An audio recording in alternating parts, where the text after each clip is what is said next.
I'm Matt Downing, and welcome to Diving Deep EDU.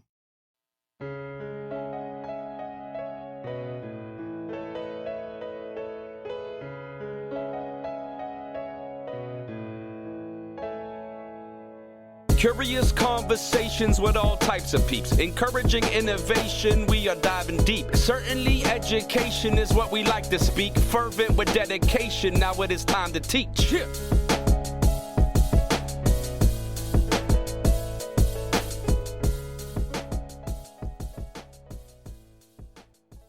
Hey everyone, and thanks for joining me on Diving Deep EDU. This podcast is based in conversations that are willing to go off on a rabbit trail or two in order to find those aha moments. Those times when someone is able to say something in a way that brings increased clarity. Now, I'm an educator, so much of our conversations will have that as the end goal. How can the things that we are talking about help us to dive deeper into educational practices? Thanks for tuning in. Our guest is Dr. Monica Byrne. Monica is a former classroom teacher. She is an author, speaker, and curriculum and ed tech consultant. She also has a super helpful website, classtechtips.com, which if you go to, you'll get plenty of ideas on how to become a tech savvy teacher.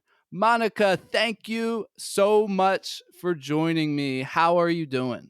I am great, thank you. Very excited to be on the podcast with you today. Great. So I want to go back in time a bit to your beginning in education. So you started teaching in New York City. That sounds super exciting to me.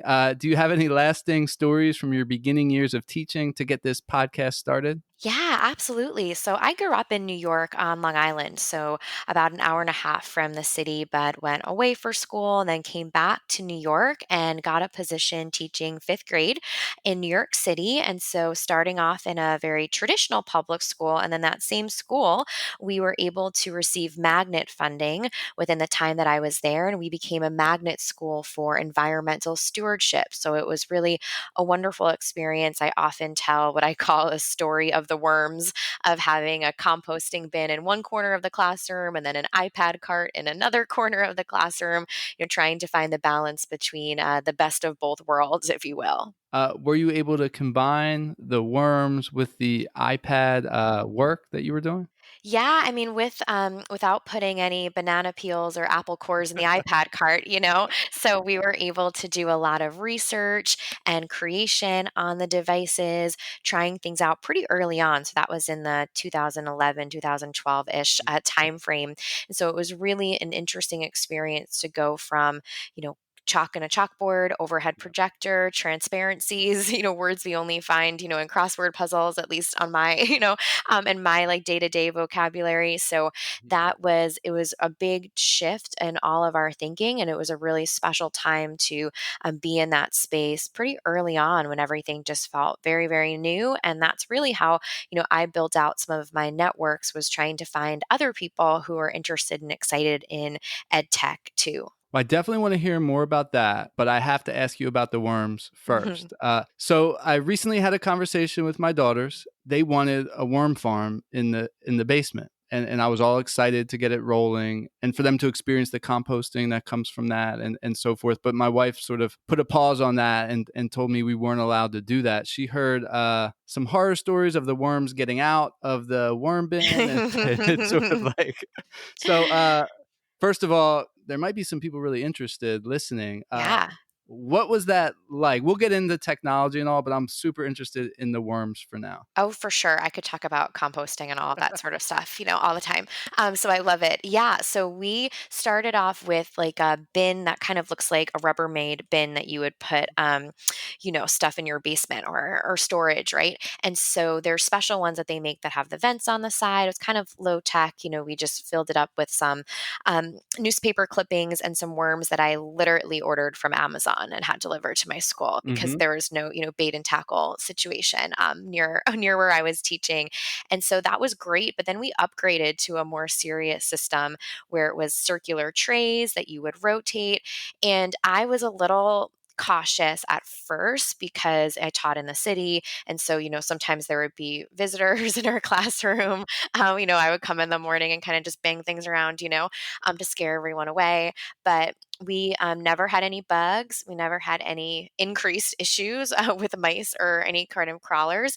There were a couple times when there were worms on the floor. So maybe the Yeah. jumping worm situation is not a myth. Like, that could have been a little bit of a thing that was happening, but I'll tell you that it did not smell. I really Okay. thought that would be an issue, so much so that it didn't smell, that we went to the Central Park Zoo on a field trip one of the years when I was doing composting, and we walked into, I guess it was kind of like a rainforesty exhibit or wherever, that sort of ecosystem we were in. And so we walked in and it smelled like that, like fresh, like humid, like moist sort of air that you would imagine maybe a rainforest feeling like or smelling like. And one of my girls turned and said to me, she's like, "This smells just like the compost bin," because it had this like fresh, moist, like soil smell to it. So that's what I always think of with the smell, that it really was not an issue. You probably could overdo it if you put too much in it at once, but I think composting is such a great thing. Mm-hmm. If you have some outdoor space, that's probably ideal. I know I am in a city still, so sometimes I'll put some scraps like in the freezer or something, and then there's community composting not that far Mm-hmm. from me. Yeah, that's great. And it's great that you brought hands-on learning into the classroom. And I can only imagine the engagement that you experienced and the educational growth that your students experienced as a result of that project. That's wonderful. It's also really interesting that you went from 1 year without the technology and the next year you got the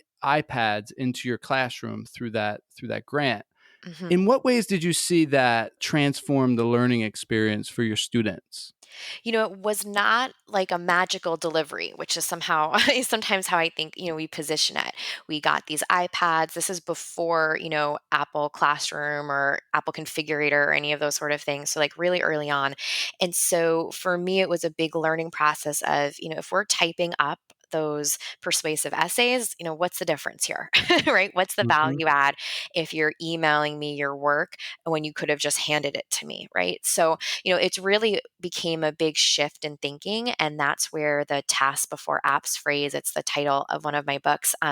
That's where that really came from. What is the value add? What's the purpose here? What's the activity? What is that objective that we're really trying to focus on? And how can the technology provide that extra access for kids? I had students who were not very confident readers and writers. So, say, we come back from lunch, we jump into math stuff. That was a happy time for them. And the minute I said, let's explain our thinking and let's write a couple Mhm. of sentences about the steps you Yeah. took, it was just like, not this part of the day, right? And so that was something where we use the iPads to have kids screencast. So draw the different types of triangles and tell me all the things you know. If you're hung up on spelling equilateral, like no big deal. That's not what we're here for, right? I want to hear you talk about this and share what you've learned. So that was really the big piece, was just the increased access to content and resources. I was using QR codes really early on to support differentiation in terms of the activities and things that were getting in kids' hands, because that was a little bit before there was a Google Classroom or LMS to more easily distribute resources to kids. And so, really, just rethinking both the differentiation and the access and the types of products students would create, and that really came into formative assessment routines as well. Jumping off of that tasks before apps, I want to talk for a minute about the main mission, really your mission, how you've articulated it, is to help educators place the tasks before apps and promote deeper learning with technology first. What a great mission. It's succinct, it's clear, and I'm sure it's super helpful for all the teachers that you're helping. But I just want to talk about that a little bit more. You mentioned deeper learning, and I've become a bit obsessed with deeper learning of late, and I would like to talk about that with you for a little bit. When you're thinking about deeper learning, what does that mean? For me, it really means this idea of going beyond that surface level, right? So having an opportunity for kids to really practice their critical thinking skills, getting creative, synthesizing information from a variety of sources as opposed to simply sharing a fact or two that they've learned and really pulling things together to create something that is new, that didn't exist before. It's not to say that they've necessarily discovered something brand Hmm. new, right? Or named a new species or anything like that, but more about getting information from lots of places and creating a product that is unique to them.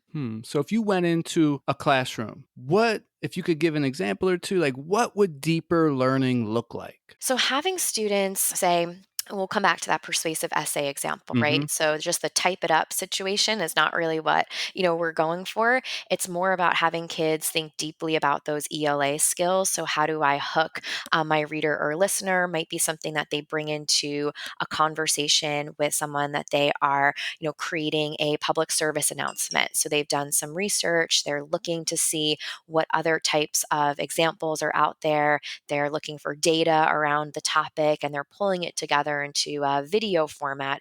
And part of that might include as well, sometimes easier said than done in different spaces, but having an audience, that's built in for that. So it could be a more local, in the four walls of our classroom or in our virtual classroom, or it might be more of a connection with a local entity that's craving that type of PSAs to show, on their YouTube channel. So expanding the audience for students, I think, is one big part of it.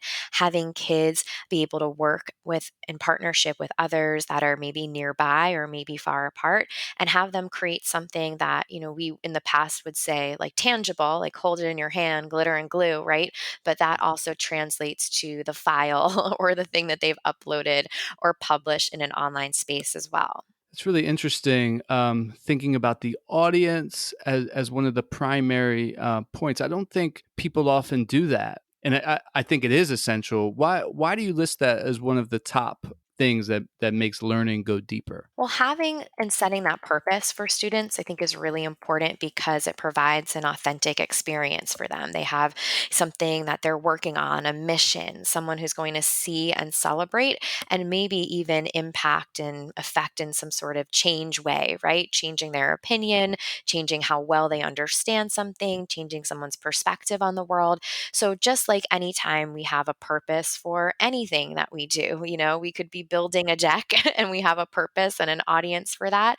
We could be writing an email or a letter to someone and we have a purpose for that too. That's an authentic experience. So the more that we can root things in something that, has a purpose, not just for us as an educator or facilitator, but that students have identified. And I think that's why you're seeing a lot of people diving into inquiry work, thinking about project based learning. I was talking Hmm. to a friend the other day, a former colleague actually, who is describing some of the things she's doing with students with a local kind of cleanup, right? They're bought in. This is their neighborhood. It changes the interaction within the space and the conversations they're having because it is so much more personal for them. Still thinking about that audience piece. I'm just super interested in that. I know you've shared some examples, but have you seen something where teachers have really highlighted the necessity of audience for their students and that project or that activity has really excited you? Do you remember anything like that? Yeah, so even though I've been out of the classroom for a few years, I typically am on the road or spending time in other people's classrooms or with different organizations that way. And just this past school year, I was working with a school that I've had a chance to work with for several years, actually. But this past school year, I was working with a group of second graders, and their teacher was really excited about having kids make and create something, but she also wanted to root it in some things that she knew were important to them. And they were exploring things around kindness and SEL topics. And so the students, I had them into Book Creator. So love Book Creator. I've done some work with their team and they're just so lovely and their tool and platform is really powerful. And so the kids were in there publishing books and telling stories.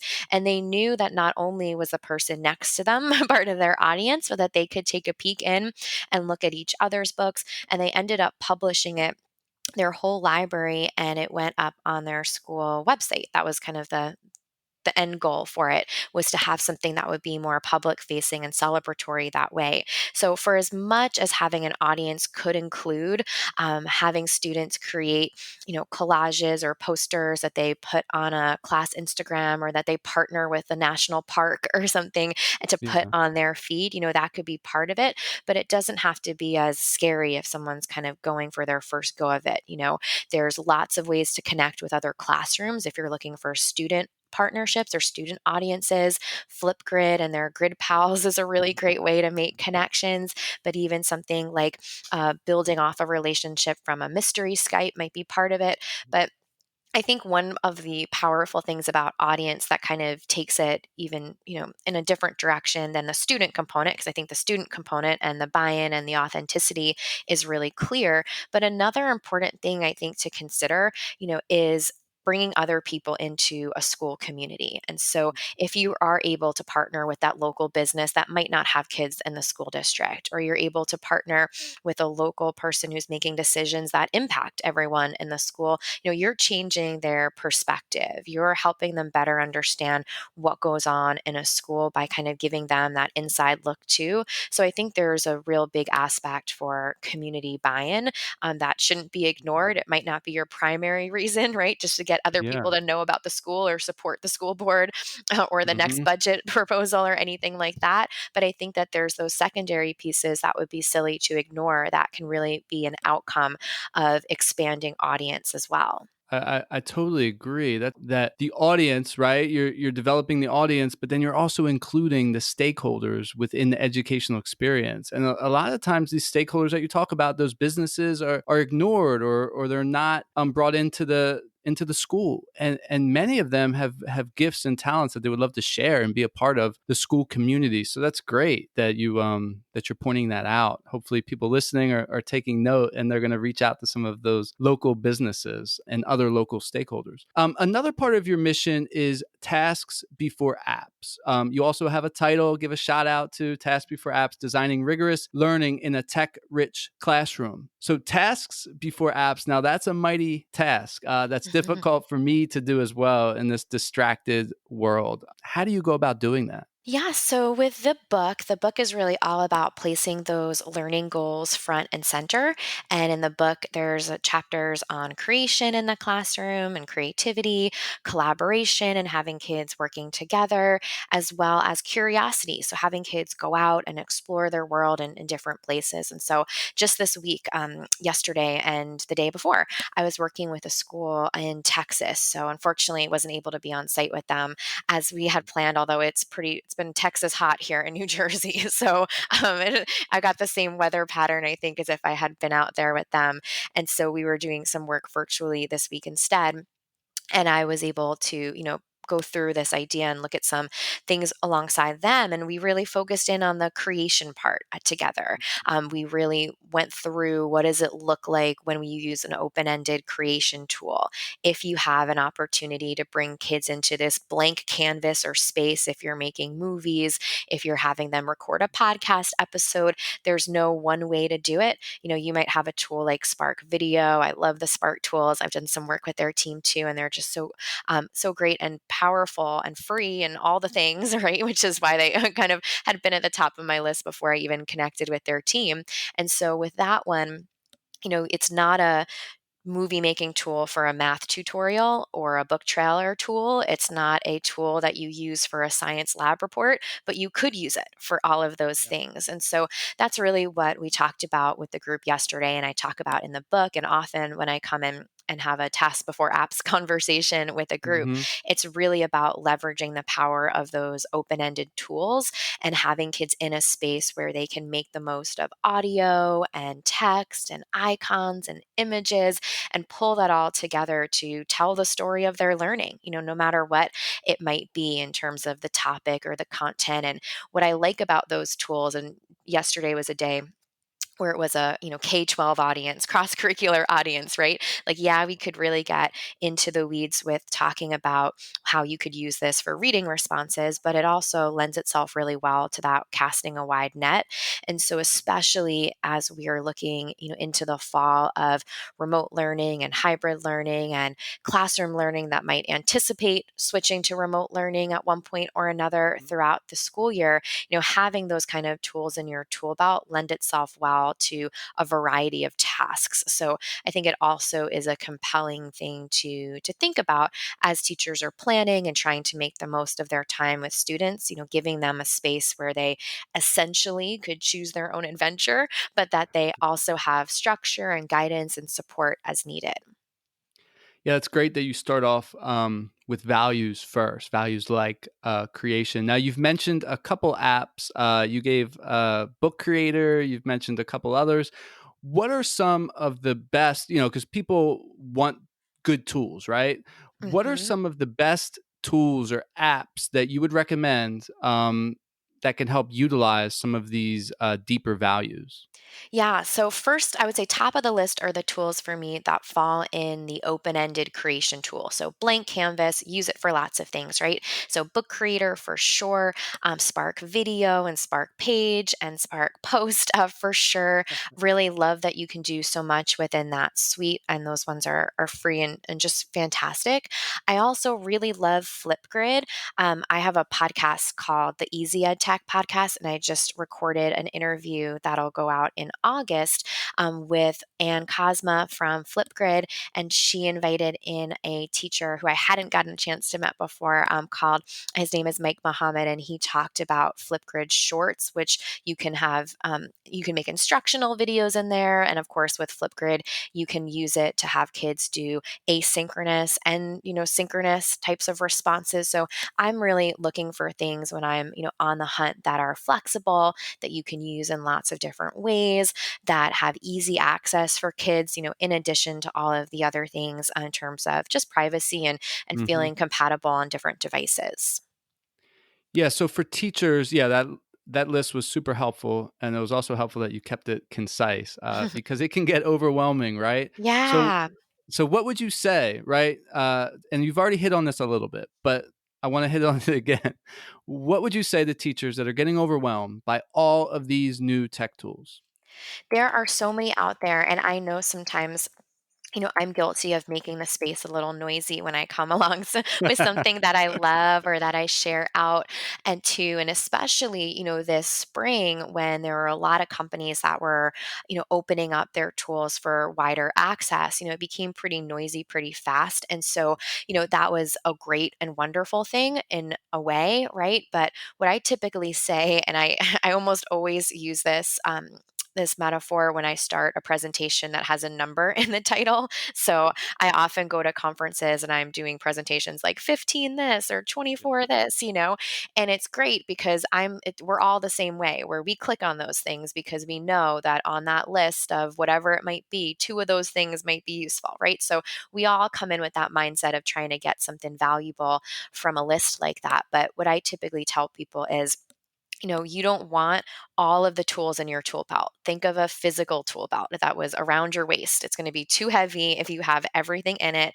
It's going to hit the floor and you won't be able to reach anything anyway. So you really just want to have, your go-to tools. And that's why the open-ended tools or the ones that can be used for formative assessment in a variety of ways are always going to be top of my list. Although someone might come along and ask me a question that's really specific, like, oh, what about this? And that's where some of the smaller tools have so much, and I don't mean smaller in the sense of, you know, their power, but smaller maybe in the sense of their niche or what they accomplish, right? So it's good to Hmm. know about those. And I try hard to keep up to date and I like sharing them and all of that because, all of us fall into the you don't know what you don't know categories. So, if you didn't know that was out there, you might not even know that was a problem you were facing, right? So Hmm. I try and remind people of that tool belt analogy because it helps me visualize that don't want to be overwhelmed. It's not a more the merrier situation.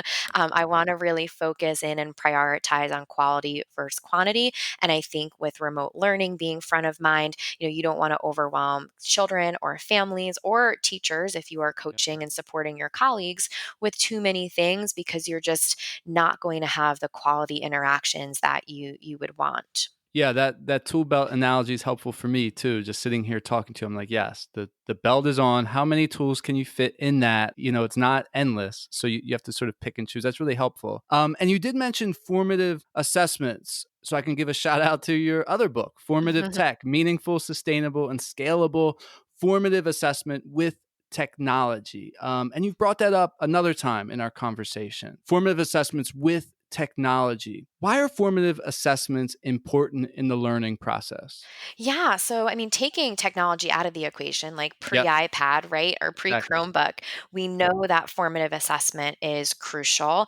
There's so much research that supports that, just in terms of the frequency and the type and the timely feedback and all of those important things. And so, it's crucial to know where kids are. And you might have kids right in front of you in a classroom, and you're not quite sure where they are in terms of their understanding of a topic. And so, what I love about the use of technology is, yes, the ease and efficiency might be there for organizing information and collecting data. And I know sometimes, we think of substitution as being kind of dismissive, right? And so I always like to pause and say, well, if I save time, if there's some ease and efficiency here, I can dedicate my time to better planning and more strategic interventions, right? So there's a value add there that I don't want to be dismissive of by any means, right? So it helps us work smarter, not harder. That's one piece when it comes to analyzing and collecting data. But then we also get to hear from more students, right? I gave the Flipgrid example. You have a student who might not be able to tell you, by raising their hand, what it is that they're struggling with. That might be in a classroom where they don't feel confident for sharing, where there's a teacher that might not be able to hear from everyone. And now they have this asynchronous way for a student to pose a question or provide a response. And you have your kids who may struggle to type their answer or write their response down. And now they have a way to talk about it. So that's an option. But then, for as much as we know, kids might want to watch TikTok videos, they might not want to be on video or on camera. So you can also differentiate with the way that you are collecting information, giving kids audio options, letting them type that answer if that feels better for them. So that is a big piece too of just leveling the playing field to hear from more kids and hear more quality responses beyond just the quick quiz that's easy to grade with a Hmm. computer. There's a lot of directions to take it in, and that's why I think, it's something that comes up in my conversations with educators a lot when we say, why should I think about technology? Why should I make a commitment to learning this new thing or bringing in a new routine? And really, the value is huge when it comes to formative assessment. Before we move on in our conversation, could you give maybe one more example of a good formative assessment, and then maybe connect an app or a tool that maybe you've already talked about? But just for our listeners, as they're sitting and listening to you talk and give some examples, I think it might be helpful if they got just a little bit more. Yeah. So taking the tech out of the equation at Hmm. first, right? So with formative assessment in general, you need to know what you're looking for. And so having that success criteria right from the start is crucial, because you might have your objective and you're teaching towards this big idea. But when you go to look for something, right, we don't want to just say to a student, what did you learn today? Right? Like, we Hmm. want to give them a very purposeful type of question or opportunity to share something, especially if there is a more open ended prompt. We want to look for something. So if I'm teaching and I'm asking students to show me how they added, two different fractions or subtracted two fractions or whatever it might be. And I asking them to show me what they did. And I want to hear them use terms like parts and whole and numerator and denominator as they go through the process. That might be a part of my success criteria for that student. And so to bring the tech in to the equation, right? If I give a multiple choice test, and that's, something I made with Google Forms, that's one way to see if I can get a quick answer. But if I'm able to have students create a screencast. Maybe they use something like Explain Everything. They could use Flipgrid. They could even just record their voice as they are on a scratch pad or snap a picture. And if I can hear them, right, explain that process to me, and I'm using technology to watch them go through the process and hear from everyone in their 30-second clip, right? I'm going to get much better information than if I just collect a whole bunch of papers and never really hear from anyone and aren't quite sure where the breakdown is, right? So if my goal is to measure that and to act on that data, I really need to have high quality information. And so, there's no point in collecting data that you're not going to use, right? It's just an exercise at that point. And so having that built in so you are getting those quality responses, a big part of that is really knowing what you're looking for from the beginning so that you can look at that information and act on it. And, I think that's something we sometimes take for granted if we're not planning with a lot of purpose and a lot of thought. Yeah, that's a great reminder to start with the purpose, to start with the why. Monica, this has been great chatting with you and learning from you, but we're getting to the end of our conversation. Before we do, who do you want to give a shout out to? Well, I would have to say, I am loving all of the folks within my Elevate education crew. So they're the publishers of my book, 40 Ways to Inject Creativity into Your Classroom with Adobe Spark, that I wrote with Ben Forta. And they have just been so fun, the Merrills and Holly Clark. And they have some new books, and just it's been really fun to be within that group of Elevate authors and watching what they've been posting on Instagram and all sorts of things, celebrating some of their new work. It's time for the final word. Monica, what would you like to say to close out this podcast? So right now, there's so many unknowns for the upcoming school year, and whether you are already started or in the midst of getting ready, or you've still see it out, on the horizon with lots of changes, I really am just sending my best to everyone who is tackling these pieces and trying to do their very best, right, with all of the best intentions. And I really hope that anyone listening today is trying to keep things simple, especially when there are so many unknowns, right? We can only plan for what we know. We can anticipate certain things, but if you can keep things simple in these moments of unknown, focus in on some big ideas and some big commitments that you have for the upcoming school year, as opposed to all of the little things that sometimes get in the way.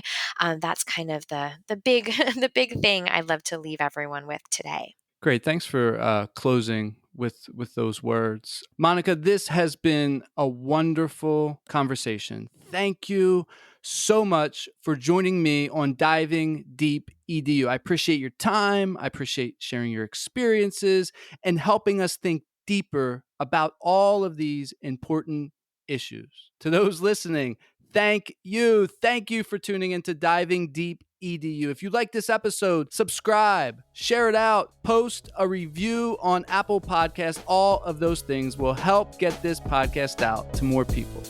Until next time. Wow, it's time to reflect. That's astounding. You've been checking out the podcast from Matthew Downing. Hope you like diving deep like a scuba diver. And the show provoked hope, that's our true desire.